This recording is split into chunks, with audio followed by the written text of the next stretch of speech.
Hello friends, आप हैं मेरे यूट्यूब चैनल डियर इंग्लिश पर, a channel for secondary school students where learning English is a fun. तो student, चलिए एक कहानी सुनते हैं। बात है 8th सेंचुरी के चाइना की।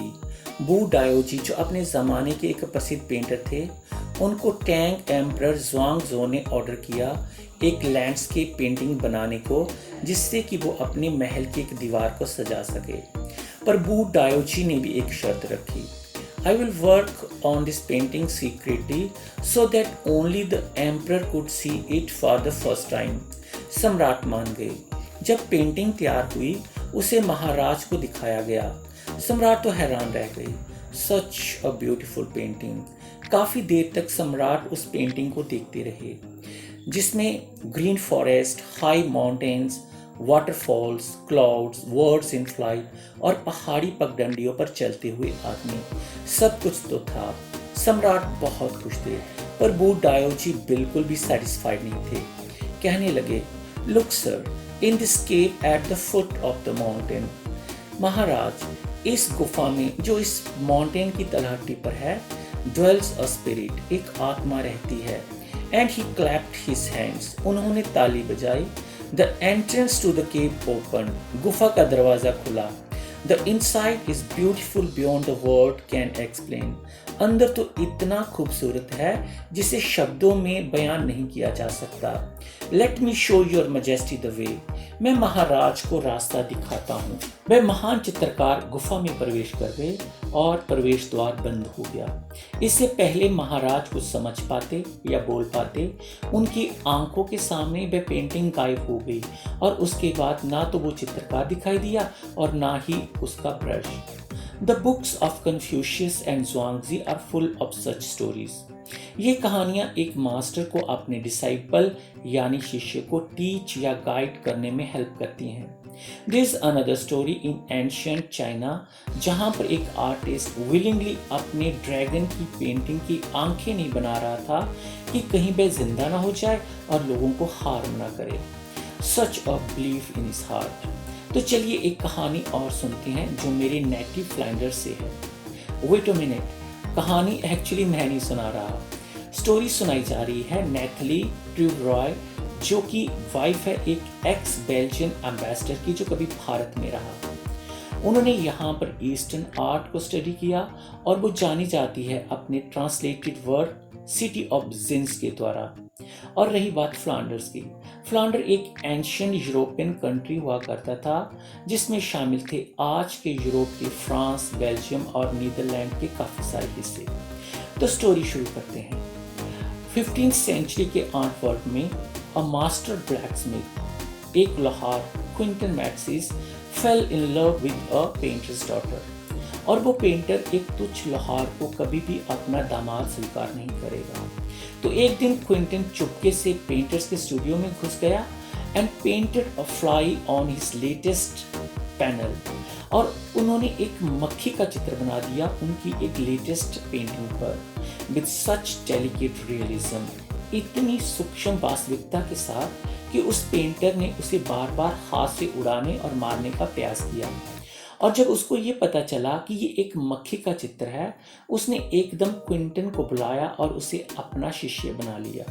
तो Quinton मैट्सिस not only succeeded in marrying his beloved, but also become one of the finest painter of his age. अब ऑथर ये कहानियाँ सुनाकर प्रूव क्या करना चाहती है? वह ये स्टोरीज केवल हमें एंटरटेन करने के लिए नहीं सुना रही। एक्चुअली इन कहानियों के जरिए ऑथर कंपेयर और कॉन्ट्रास्ट कर रही है two kinds of art, Asian form of art with the European form of art. इन कहानियों की मदद से नेथली बताना चाहती है कि दोनों प्रकार के आर्ट वास्तव में अचीव क्या करना चाहते हैं। European artist wants to achieve a perfect illusionistic likeness. European artist एक एग्जैक्ट भ्रम पैदा करने वाला दृश्य अचीव करना चाहता है, जबकि एक एशियन या फिर चाइनीज आर्टिस्ट केवल essence of inner life and spirit, आंतरिक जीवन के सार और आत्मा पर फोकस करता है। और इसको ज़रा और बारीकी से समझती है, क्योंकि ये पूरा चैप्टर इसी टॉपिक पर केंद्रित है। Compare and contrast the Chinese view of art with the European view of art. और ये क्वेश्चन एग्जाम में भी आता है। Actually, Chinese art is the essence of inner life and spirit. It is the landscape of the soul. एक Chinese artist tries to depict the spirit within. वह अंदर की स्पिरिट या आत्मा को चित्रित करने की कोशिश करता है। उसके लिए इनर ब्यूटी ज़्यादा इम्पोर्टेंट है आउटर ब्यूटी से। दोनों चाइनीज़ कहानियाँ यही तो रिप्रेजेंट करती हैं। इसके अलावा एक चाइनीज़ आर्टिस्ट चाहता है कि देखने वाले उसके दिमाग में एंटर करे और उसके बाद वे पेंटिंग को अपने हिसाब से इंटरप्रेट करें। A Chinese painter doesn't choose a single view point, मतलब अलग अलग देखने वाले पेंटिंग को अलग अलग इंटरप्रेट या समझ सकते हैं। It also requires the active participation of the viewer, जो कि न केवल फिजिकल होती है पर मेंटल भी। अब बात करते हैं यूरोपियन फिगुरेटिव पेंटिंग की। A European painter wants the viewer to borrow his eyes.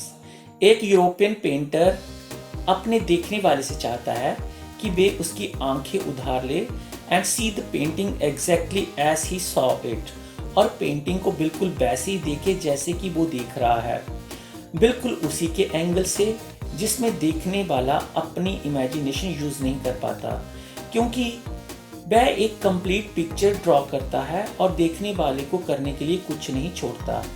The Chinese painter नहीं चाहता कि कोई उसकी आंखें उधार ले। He wants you to enter his mind because his landscape is an inner one, a spiritual and conceptual one, क्योंकि उसका लैंडस्केप आंतरिक है, आध्यात्मिक है और वैचारिक भी। This concept is expressed as sensui, जिसको हम डिटेल में समझेंगे। Literal meaning of Senshui is mountain water, which represent the world landscape. These mountain and water are the two complementary poles which reflect the Daoism view of the universe. The mountain is Yang. It reaches vertically towards heaven. ये सीधा या vertically आकाश की तरफ जाता है। It is stable, ये स्थिर है, warm and dry in the sun.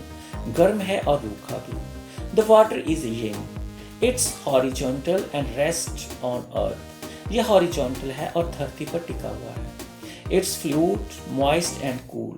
ये द्रव है, नम भी और ठंडा भी।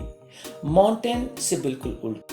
If yang is active and masculine, अगर yang मतलब mountain एक्टिव और पुरुष जाति है, तो yin रिसेप्टिव है, ग्रहण करने वाली, फेमिनाइन स्त्री जातीय एनर्जी ऑफ द यूनिवर्स। अब ये दोनों इंटरेक्ट कहाँ करती हैं, मतलब मिलते कहाँ हैं? Because the interaction between yang and yin is the fundamental notion of Taoism. यही इंटरेक्शन तो डायोइज्म की आधारभूत धारणा है। यहाँ पर ये इंटरेक्शन होता है, उसे मिडिल पॉइंट कहते हैं, जो कि क्रिएशन करने के लिए बहुत ज़रूरी है। अब ऑथर इस मिडिल पॉइंट को समझाने के लिए प्राणायाम का एग्जाम्पल देती है। Because pranayama consist of breathing in, क्योंकि प्राणायाम सांस को अंदर लेता है, रिटेनिंग रोकता है एंड ब्रीदिंग आउट और फिर बाहर छोड़ता है।